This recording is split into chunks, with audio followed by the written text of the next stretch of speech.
The following incident took place in Dhaka, which is the capital city of Bangladesh. There was a beggar in the city who used to beg beside a masjid on Fridays after Jummah prayer.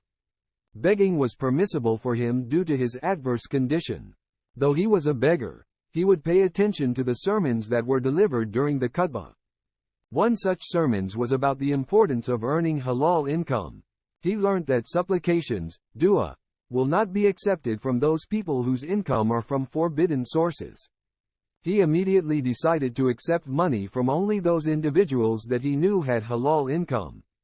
His daily earnings decreased as a result, but he was committed to his decision. Then came a day when the beggar died. Even though he lived as a beggar, his funeral was like that of a king. Many dignitaries of the area attended his funeral because they knew of that great sacrifice he used to make daily in order to keep up with the commandment of Almighty Allah.